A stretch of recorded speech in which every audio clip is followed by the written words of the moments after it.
just checking it's strong enough to support my body weight. There I was in the last video, trying to come to terms with the fact that I cannot do it all at this time of year. The shorter days really do make things difficult, and I was trying to reflect more on my life and all the different aspects of it. And I feel as if this weekend I was challenged, as if to say, you know, what are you whinging about? We'll give you something to whinge about. We were greeted with Storm Darragh. There's still a bit of wind around now. We're Monday morning now. Now 2 years ago, Storm Eunice caused absolute havoc here. She ripped the roof off the shed of my flower studio. We unfortunately lost a tree in the garden, and I lost my first polytunnel. So I imagine there are many of you who were involved in Storm Darragh who, like me, were praying and extremely stressed and worried about your polytunnels. And the storm was relentless. It just didn't stop. It went on and on and on. And in actual fact, for us as a family, we had the longest power cut we've ever had, in a 24-hour power cut, which you then realise how reliant we are on electric. I mean, silly things like I've got some grow lights on, some plants that I'd sown late, and they're on a bit of heat as well. Just being able to boil the kettle, and it was very strange to be in a candlelit environment. But I feel I've passed the test. Yes, my to-do list is now longer, because the storm has caused quite a lot of damage to my cut flower patch fence. And we've got a few other things to do, like fixing the bench and silly bits and pieces like that. But all in all, I've got a smile on my face because my polytunnel, touch wood, my polytunnel is still there. At one moment, it was very, very touch and go. And I, in fact, was so grateful that I was behind schedule, because all of the piles of cutting downs and weeds that I'd left in piles in the cut flower patch were quickly forked around the lower edge of the polytunnel just to stop the wind being able to make its way underneath, because I could really see one end of the tunnel trying to lift, and that was when the wind had changed to the northerly direction, because we do not very often get a northerly wind, and we are completely open on the north.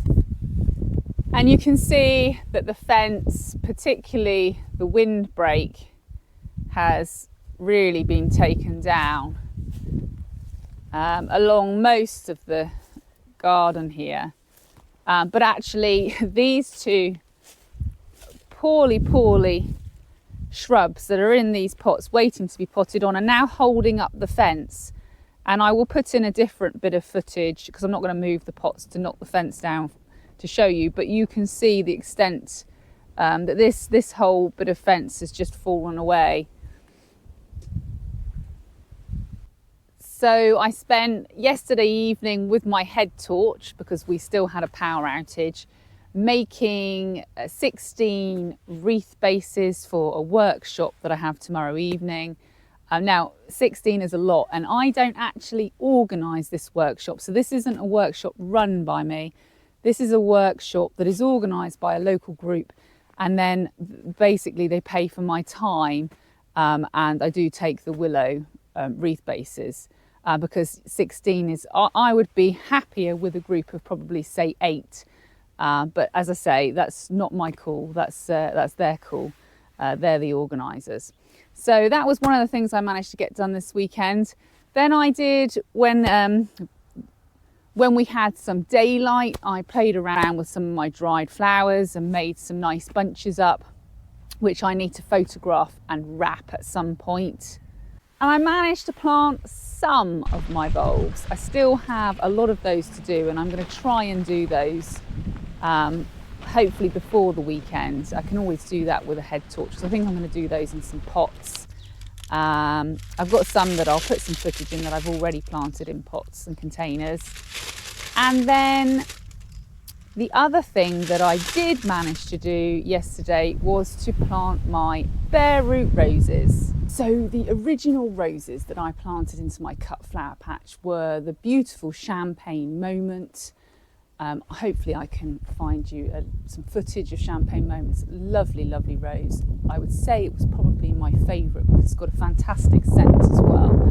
And then I also have Joie de Verve. I'm not sure if I pronounced that correctly. Forgive me, but I will write the actual spelling onto the screen so that you know which rose it is accurately. And this rose again has a wonderful fragrance and I do love it, but I can't get the stem length on that, and it could be that my growing conditions are too wet for it. Roses do like clay, but I do find the area where that is planted is not very free draining at all. If you grow it and you are getting long stem lengths off of it, I'd love to know. And then in the following year I planted 2 further varieties, and actually one of them was a substitution because what I had actually ordered was Just Joey. That was the rose I particularly wanted, and it was substituted for Cream Abundance. And I've grown it along in the cut flower patch for a couple of years now, and it's not really what I would have chosen, and I don't particularly like it for cutting. So I have removed those roses, 5 of them, from the cut flower patch, and I've actually just planted them in the cottage garden, and they'll either make it or they won't, but honestly I'm not really that worried about them. There are some beautiful roses, and for me that one was just lacking. And then also I had more of a shrub rose, Bonica, and that's a lovely rose, nice pink colour, fantastic rose hips, which I'm finding I'm using a lot at the moment for Christmas wreaths.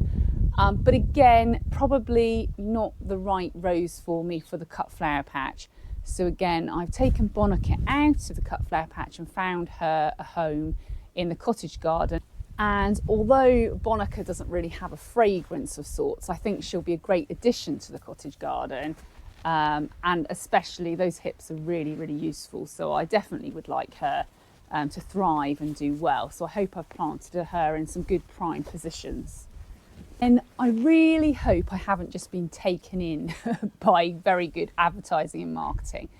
But about 2 years ago, I had watched a talk by Peter Beals Roses, and I can't remember the gentleman's name, but the gentleman giving the talk had mentioned a collection of roses called the Timeless Collection or Timeless Series.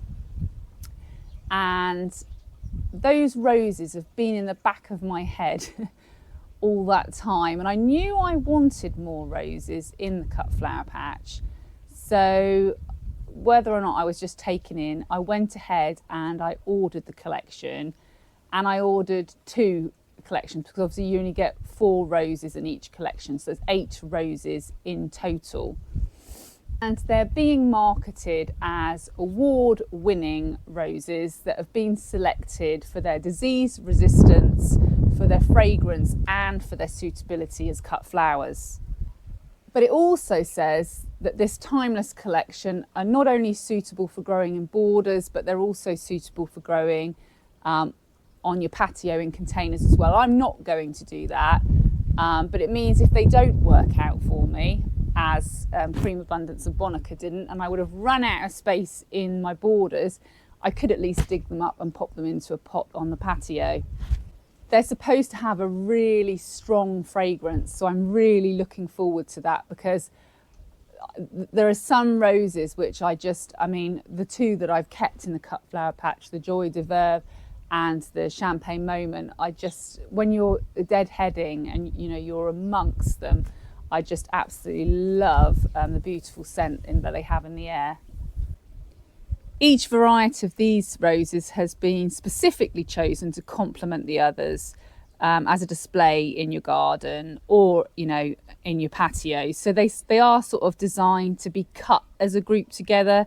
So I'll pop up the pictures of them cut, but you see they cut them and put them in a bouquet together, and they do look really good as a group, but I'm hoping that they'll look good individually as well. So the 4 varieties you get in your collection are Rose Timeless Charisma, Rose Timeless Cream, Rose Timeless Pink, and Rose Timeless Purple. And they're supposed to have a height and spread of about 1 metre, but obviously that would be if you were growing them more, say, in your borders. For me, where I'll be cutting them quite heavily, they probably won't reach that vast size. So before I could plant my roses, obviously I needed to make a space for them, which means clearing away some of my hardy annuals. I'm going to be making this top end of my cut flower patch a predominantly perennial area. So I've already gone ahead and moved my peonies up to this end. And I've just got one bed now remaining with annuals in, which will be planted with perennials at some point, probably at the beginning of June. Late autumn and early spring are the traditional times for planting roses. And I always think it's best to buy them and plant them as bare root plants, although you can buy potted roses if you like. For me, I just think the bare root roses tend to get going and grow on a little better. Planting roses during their dormant phase. This is obviously at this time of year, now in the autumn, when they're not in leaf or in flower. This is the best way to give the roots a chance to get established. You can also plant your roses in very late winter or early spring, but you need to make sure if you're going to be doing that you're not planting them when there's a hard frost. Planting in the autumn does have the slight advantages that there's still some warmth in the soil, and it just helps to give the roots a little bit of a head start. One of the advantages to planting bare root roses opposed to ones that have been container grown is that their roots tend to be a little bit more evenly spread. That makes them a little bit easier to plant. But it's really important to make sure that when you receive and unpack your bare root roses, that you do soak them in a bucket of water for a couple of hours just to rehydrate them. When you're choosing your planting location, roses do like a sunny area, although there are some varieties that will tolerate part shade. And the David Austin website is great for the varieties they sell for telling you what situations your rose will happily grow in. Something that's quite important, and you'll notice here that I'm planting my roses in a bed that has previously been used to grow annual plants and has not ever had roses planted in it before. It's not recommended to replace roses with roses. If you were going to do that, you'd want to remove a lot of the soil that was there and replace it, and you probably would want to leave the ground barren for a period of time, because the roses that would have been there previously would have already taken a lot of the nutrients that the rose would need to get established from the soil, and also any diseases and infections could remain there in the soil and be passed on to your new roses. And presumably if you're removing the old roses for a reason, it could be because they're not performing very well, then it'd be quite likely if you planted your new rose in that spot that it wouldn't perform very well either. If you plant a rose where you've removed a rose, they could suffer with a disease called replant disease, which just limits the new plant's ability to thrive and can even kill it. If you really, really need to plant a rose where you've had a rose before, the talk that I watched, he recommended that you could take quite a large cardboard box, dig the hole big enough for the cardboard box, and then put completely new soil in the cardboard box with the new bare root rose, as a way that if you really need to put a rose there again, that would be a way that you could do it, and hopefully the rose wouldn't be able to get established before its roots grew through the cardboard into the area where the previous rows had been growing. You want to dig a large hole and put some sort of organic matter into the hole. You can use compost. I'm using well-rotted manure here because obviously I have a good supply of that. You could use your own homemade compost. You want to make your hole about twice the diameter of the spread of the roots and about a spade's depth. Now you'll see the first roses that I am planting here, you can see that the holes are not full of water, so I can plant them in the correct way, which is to make sure that the graft of the rose is about an inch below the ground. Some good manure in the hole, and then after I've placed the soil back into the hole, you can see I'm going to put a little bit of compost on the top again. You want to make sure you firm your rows just with your feet, just firm around the base, and then you need to give your rows a water.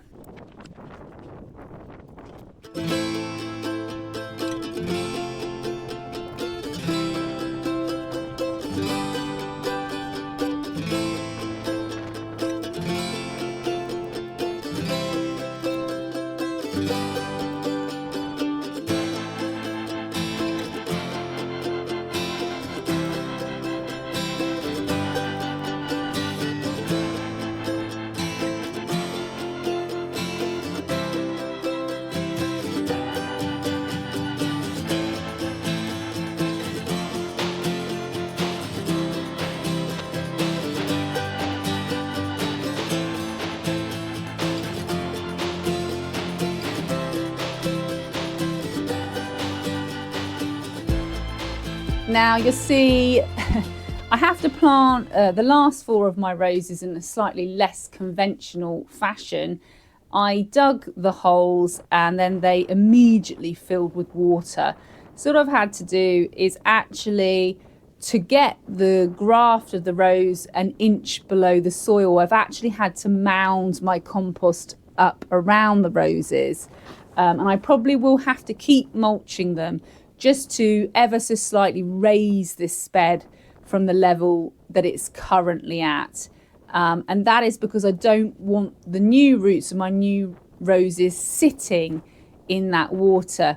I must admit that when I originally planted my Champagne Moment and my Joie de Verve, I did just plant them directly into the water and I didn't really build it up. And I mean, they've been there for nearly 4 years now, and actually they are fine, but this time I just thought I'd take a little more care.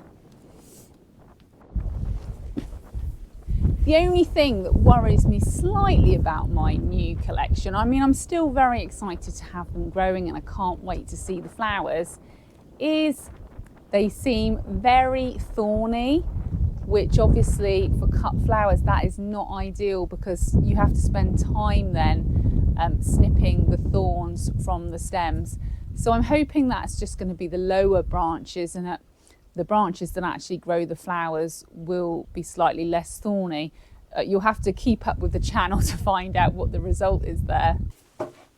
I find quite often when I have containers on the patio that even though I filled them pretty much to the top, you know, just leaving that watering gap in the spring, by the time I get now to the autumn, early winter, that the level in the pots is greatly reduced.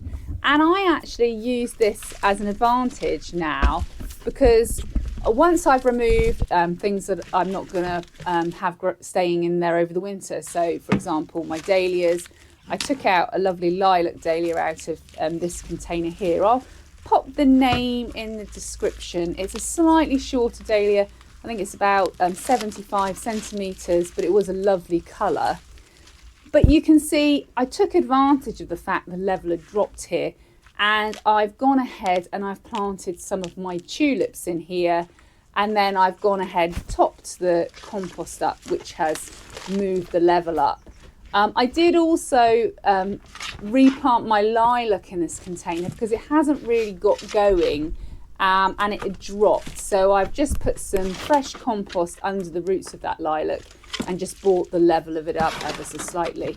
So hopefully in the spring we'll have the lovely lilac there flowering in combination with the slightly darker purple and cream and yellow tulips. It should be a fantastic display.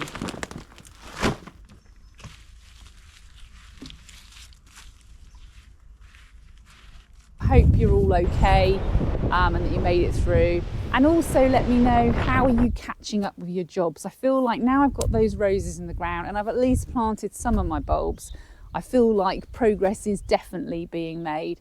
Thanks again for watching. If you did like the video, please do give it a thumbs up. If you'd like to follow my journey and know when I've got videos coming up, then please do subscribe to my channel. And if you'd like to contribute at all to making the videos, you can buy me a coffee, and the link for coffee buying is in the description for the video. Thanks again for watching, and I'll see you next time.